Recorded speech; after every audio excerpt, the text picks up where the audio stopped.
চীন রাশিয়াকেও না না না, সতর্কবার্তা চীন দিয়েছে। তো রাশিয়াকে সতর্ক তারা বার্তা যুদ্ধ দিচ্ছে, আমি হাসলাম। হুম, ডিলিট করে নাই, শোনেন। এটা মনে হয় আজকাল কোন একটা রাশিয়া এবং চায়নাকে ফলস টুইট নিউজ। করে, রাশিয়া এবং চায়নাকে দেখলাম ফেসবুকে একটা নিউজ আসছে, এটা কতটা সত্যি আমি জানি না, ফেক টেকও হইতে পারে ভিউর জন্য। তবে আমি আপনাকে যেটা বলছি সেটা হলো এই, যে এগুলো করে কোনো লাভ নাই।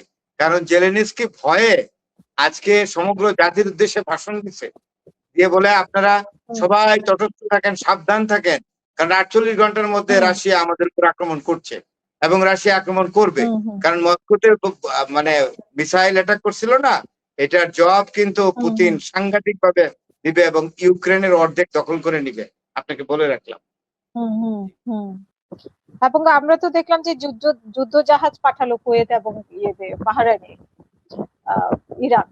তো এটা তো ইরান হাসিনা বা পুরনো খবর, আয়েঙ্গে পুরনো যায়েঙ্গে, খবর না? ওরা রাহা হোক ওরা হয় কি রাহা। ওই যে খবরগুলোকে রিপিট করে দেয়, যার জন্য মনে হয় যে আজকের খবর, এরকম ভাবে না, অবস্থা এগুলো আমি সাবধান সাবধান, তো আমি রিপিট করি না, আমি ইউরো নিউজটা ভালো খবর দেয়, সবচেয়ে ভালো খবর দেয় ইউরেনিয়াম। ইউরো। আল জাজিরাও হুম উল্টাপাল্টা করে, দেখি মাঝে মধ্যে সঠিক দেয় হুম না। হুম হুম আবার আল জাজিরা করবে, দু একজন আমার আমার সাথে চ্যাট করে, যেমন মেহেদী হাসানের সাথে আমার চ্যাটিং আছে, চ্যাটিং রিলেশন, বুঝছেন নি? আচ্ছা আমার আচ্ছা। কিন্তু হুম অনেক বড় বড় সাংবাদিকের সাথে এরকম চ্যাট করি আমি, পাকিস্তানেরও আছে, ইন্ডিয়াতেও হুম। আছে, করণ থাপা আছে, বারখা দত্ত, এদের সাথে আমি চ্যাট করি, শশী তাহলে থারুরের আজকে তো সাথে। 13 দিন। এখন আপনার কি মনে হয় যে সব মিলে ডোনাল্ড ট্রাম্প আসলে চাপে তো আছে, আমরা বুঝতে পারছি না সে কোনো সিদ্ধান্ত নিতে পারে কিনা, নাকি এভাবে কন্টিনিউ করে যাবে সে? ডোনাল্ড ট্রাম্প শোনে, ইরানকে কোনোদিন কোনো জাতি কোনোভাবেই দখল করতে পারবে না। ডোনাল্ড ট্রাম্প এই চির হুম সত্যটা বুঝতে পারে বলেই এই ফাঁদে পা দিচ্ছে, এই নেতানিয়াহুর কুপরামর্শ।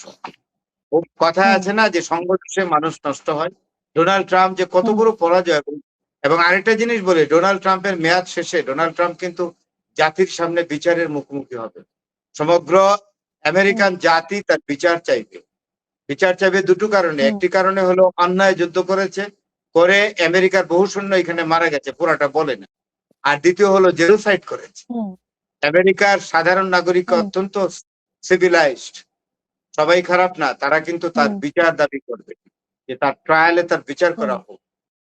তখন তো আর প্রেসিডেন্ট হুম থাকবে না, প্রেসিডেন্ট পদ থেকে সরে গেলে he might have to face people's trial after this war, hmm after hmm his tenure as president. Hmm. তার মানে আমরা এটা আশা করছি যে এভাবে কন্টিনিউ করতে থাকবে। আজকে 13তম রাত, তো আজকে 14তম রাত হবে, 13তম রাত পার হয়ে গেছে। সো এভাবে দেখা যাক কি হয়। তো আমরা শেষ করবো পরদিন ফরাদ ভাই, আপনার পরদিন শেষ বক্তব্য আজকের অনুষ্ঠানের এটা জন্য। অনেকেই বলে, অনেকে এমন কথাও তো বলছে, আমি নাম বলবো না, অনেক বুজুর্গান হুম ইন্টেলেকচুয়াল, আন্তর্জাতিক আন্তর্জাতিক বিষয়ে যারা অত্যন্ত চুলচেরা বিশ্লেষণ করেন, তারাও আমার সঙ্গে তর্কে লিপ্ত হয়েছেন। এবং আমি নাম টাম বলতে চাই না, তারা অত্যন্ত অভিজ্ঞ মানুষ, আসলে অনেক অভিজ্ঞ। তারা বলেছেন 7 দিনও ইরান টিকবে না, আর 4.5 মাসেও ইরানের প্রশমটাও দিক সেদিক করতে পারবে না। আমি এই সাধারণ মানুষটা বলছিলাম যে ইরানকে পরাজিত করা যাবে না, পারবে না, বরং ডোনাল্ড ট্রাম্প বড় ধরনের বিপদ হুম। ডেকে নিয়ে আসবে, এবং তাই এখন প্রমাণ হওয়ার পথে চলেছে। ধন্যবাদ।